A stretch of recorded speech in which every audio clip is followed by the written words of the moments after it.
पटक थेंकी को नीति नेवा यूट्यूब चैनल सब्सक्राइब याना दिसा सब्सक्राइब या यहांगो बटन क्लिक याना दिसा अले वया हे न पहुंचंगो गाना क्लिक या लो मंका दे मते ना नेवा यूट्यूब चैनल ची सक सिगुना मंका यूट्यूब सुबह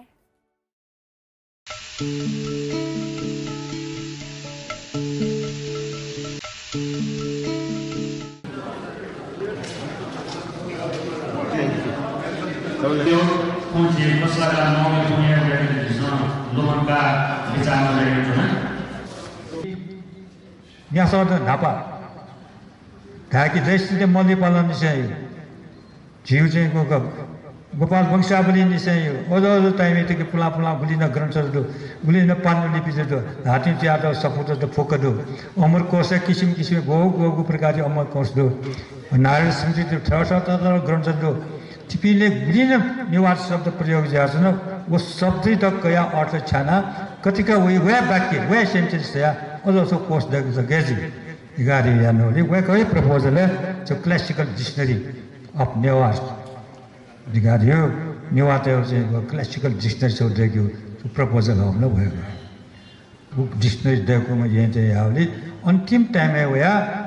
वित सम्पूर्ण यदि त्याना अंग्रेजी यदि अंग्रेजी भाषा फुक्कतया फुक्कैना यो गुलिन न्यासद न्यायो गुलिन नेवा भाइ शब्द त वन शब्द गरो छु किताबे गन्था लगा गते प्रयोग जला छु अर्थ प्रयोग जला लगा उकियो फुक खतया इतिहास तया अझ किसिम सो डिक्सनरी बेगर अझ डिक्सनरी चाहिँ प्राय चाहिँ दुर्लभ भएको त वेका यो परिकल्पना अथवा वेका न सोजी आला मिसल बाबी सिउल मको तर डिक्सनरी पिका हो तर लाडो एजन दक्ष तर उपलब्धि थो जीव निम्ति ल धेरै त सम्पूर्ण नेपाली त्यो निम्ति ल धेरै त उजगन मको तो विश्व है जो लिंग्विस्टिक वर्ल्ड है नेपाली कुनै पुलाव भाषा ठु किसिम शब्द छन् डिक्सनरी डेगाटा दुर्गा देउला सुना बस्यो त उ प्रपोजल भयो गरेका उले ठुले ठाकुरले के ठुले बयान कि धेरै मनका हो कि तर अन्तिम टाइममा वेका बच्चा हरेस मनुष्य कि याना वेका न चाहिँ वो डिक्सनरी फिगाउ जुन्थे तन उकी डिक्सनरी खोल समझाता हो त डिक्सनरी आवाज न मखन जेको एजा जेतो ओ डिक्सनरी जुना हो छ चिन्द गपापो डिक्सनरी ग्यास छापाए त गुटा या त नेगारियो आवाज निवाज मुसान मखन फो थसन याउ डिक्सनरी मे न डिक्सनरी यकोट अक्सफोर्ड दु क्याम्ब्रिज दु गजाउ डिक्सनरी तो जीव निवास डिक्सनरी देखो भयो त बापो डिक्सनरी देखो तो फुक अंग्रेजी वो यहाँ शब्द न्यो जसरी मले पलाइने वो शब्द प्रयोग जान्छ वे शब्द उदकया छला फुकतया सुदेव परम दृष्टि आस्ते वैकन छौ एटम बम टोट उठको त वो छिक्न सीम वो एटम बम का फग छिरन्छ तो छ एटम बम तो एटम बम विचार रासन कि नेपालका इतिहास संशोधकहरूको उत्थान र पतन उत्थान व पतन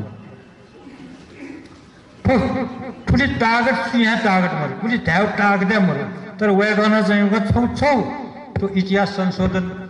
घु याना हुन घु ठन हलचल या त घु चिज दुख बिल गुली या त वे भिमु जाना या त तर मबिम जाले ठुली अभिमान यायो कि चाहिँ गोगा कमल प्रकाश मल्लिदान गनगन नकल गरिन्छ नक्सिया नि लास्ट day कमल प्रकाश मल्ल ठजौ इतिहास संशोधन मल्ल डालको छिमो उठान नजुला छिमो पतन अवश्यम भावी बि छिपिथो लाइन आ पतन जो मजे छिपिथो सकिन सियो इतिहास संशोधन मल्ल दुम्बरला छिपिथो सियो मालिमा तर वो एटम बम टोटा हो क्योंकि क्लियर था पिता खुली इतिहास संशोधन मल्ल नको कि इस दुनियामा भएको यामा भएको थोटोको जवाफ बोल्दिनु जवाब भी में जवाब भी नहीं एजाजी थी एटम बम उली के विद्वता दु उली योग्यता दु उली यापमा उली मग्यामा निधारमा निर्भीकमा सम लेखक स्वयंले साधारण अच्छा नभएसँग म छ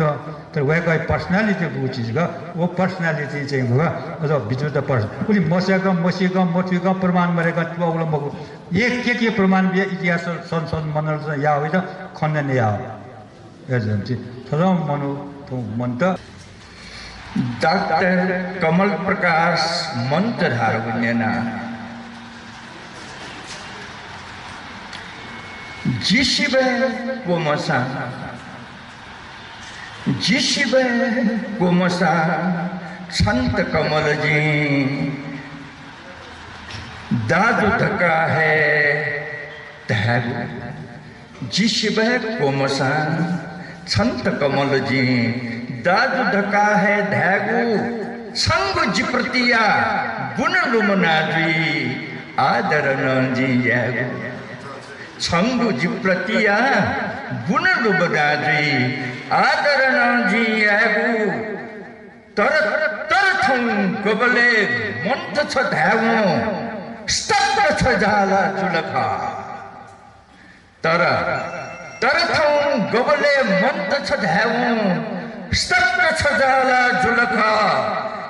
जी थुबले तिनी शिलजीको आदर फुक फुक है फुस्कुलुका जी थुबले तिनी शिलजीको आदर फुक फुक है फुस्कुलुका न्याको सबल धासान जिमनु न्याको सबल धासान जिमनु गुलिजको दुर्बल धा न्याको सबल धासान जिमनु गुलिजको दुर्बल धा दछ यागो गुनिया परिसर ठुलिहेला जिया दछ यागो गुनिया परिसर ठुलिहेला जिया जिगुठो मिखा गुगु फबि दैतो नखा छसिना मकुजी तो पोइगु जिगुठो मिखा गुगु तुहबि दैतो नखा छसिना मकुजी तो पोइगु देख बरु जिजको मंत देख बरु जिजको मंत ठुली हे खजिन दैगु ठुली खजिन दैगु तहायछि कमल प्रकाश छी गुनु के बया पलिस्वा मन तहायछि कमल प्रकाश छी गुनु के बया पलिस्वा सरडाया स्वा वै तजित सैठौं अमर जुया सुनिमा वसडा अमर जुया सुनिमा वसडा नेपाली नेसन स्टेट्स भनिकन उहाँले त्यसपछि चाहिँ नि जात जातिहरूमा चाहिँ जुन खालको एउटा सङ्कोच फैलिएको छ त्यो सङ्कोच फैलिएकोमा चाहिँ नि नजरअन्दाज गर्ने हो भनेदेखि नेपालको यो राष्ट्र राज्यको लागि राम्रो हुने छैन भनेर उहाँले यो चाहिँ लेख्नु भएको 2004 मा मलाई लाग्छ त्यो विषय आज झन् टड्काएको छ हाम्रो अगाडि किनभनेदेखि अहिले नयाँ संविधान आइसकेपछि यदि हामीले कतैतिर ध्यान दिन पर्ने हो थियो भनेदेखि र जुन कथन थियो र जुन कारणले संविधान लेख्यो त्यो इन्क्लुसिभ नेसन स्टेटको लागि इन्क्लुसिभ सोसाइटीको लागि मात्र नै थियो तर मलाई लाग्दछ राजनीतिको रस्साकस्सीमा दौडधुपमा आसेपासेहरूलाई चाहिँ ठाउँ दिने उसमा यो बृहत इन्क्लुजनको फिलोसफी अन्तर्गत आउने जुन विचार हाम्रो शासकहरूमा आउनु पर्थ्यो त्यो आइरहेको छैन त्यसैले अब आजको दिनमा हामीले कमल प्रकाश मल्ललाई सम्झिने हो भनेदेखि चाहिँ नि हामीले च्यालेन्ज गर्न सक्नुपर्छ आजका राज्य चलाउनेहरूलाई स्थानीयमा होस् प्रान्तीयमा होस् सङ्घीयमा होस् यो समावेशीपनको विचारलाई हामीले छोड्ने हो त छोड्यो भनेदेखि त अगाडि खतरा छ र जनमानसमा पीडा छ त्यसैले कमल प्रकाश मल्ललाई सम्झिकन हामीले फेरि पनि उहाँको बेलामा समावेशी भन्ने शब्द 20 वर्ष अगाडि छिरिसकेका थिएन अहिले छिरेर त्यो गढिसकेको छ कोहीले बिर्सिन खोज्दैछन् त्यसलाई बिर्सिन दिनु हुँदैन भन्ने मलाई लाग्छ कमल प्रकाशलाई हामीले सम्झने चाहिँ नि उहाँले प्रयोग नगरेको शब्द किन उहाँको बेलामा यो शब्द आएको थिएन मल्ल सरको क्लास ठिक 10:30 बजे सुरु हुन्थ्यो र 10:30 हुन 2 मिनट बाँकी हुँदा उहाँको त्यो रातो रङको टोयोटा कोरोला गाडी ठ्याक्क रोकिन्थ्यो र उहाँ ओर्लनुहुन्थ्यो हरेक दिन त्यही समय हो ठिक 2 मिनट अगाडि उहाँलाई ओर्लन गाडी बन्द गर्न र क्लासरुमसम्म जान जम्मा 2 मिनट भए पुग्थ्यो उहाँको त्यो समयबद्धता त्यो एउटा नियमितता देखेर हामी छक्क पर्थ्यौँ भाषा विज्ञान विभागको स्थापनामा कतिको कठिनाइ भएको थियो भन्ने कुरा छ। उहाँहरू भाषा विज्ञान विभागको स्थापना गर्न खास गरी नेपालका भाषाहरूको अध्ययनको सन्दर्भमा यस्तो एउटा संस्था चाहिन्छ भनेर सुरुमा भाषा विज्ञान समाजको स्थापना गर्न सायद त्यो त्यति गाह्रो भएन होला, तर भाषा विज्ञान विभागको स्थापना त्रिभुवन विश्वविद्यालयभित्र गर्नलाई धेरै कठिन भएको थियो। ती र प्लेटफर्महरू बनाउन सुरु गर्ने, हामी आज त्यो प्लेटफर्म उपयोग गरेर म अहिले यहाँहरूको अगाडि यहाँ उभिने भएको उहाँले बनाइदिएको त्यो प्लेटफर्मबाट माथि आएर बाहिर आएर यहाँ उभिन सक्ने भएको हुँ। जुनसुकै खाले न्याय प्राप्तिको आन्दोलन अर्थात् जुनसुकै खाले अधिकार प्राप्तिको आन्दोलन पर्छ र त्यसो भएको हुनाले ती व्यक्तित्वहरू गुमाउँदाखेरि स्वाभाविक रूपमा नेपालका आदिवासी जनजातिहरू जो 1.5 करोडभन्दा बढी बसोबास गर्छन् यो नेपाल यो भूमिमा, ती आदिवासीहरूले दुःख व्यक्त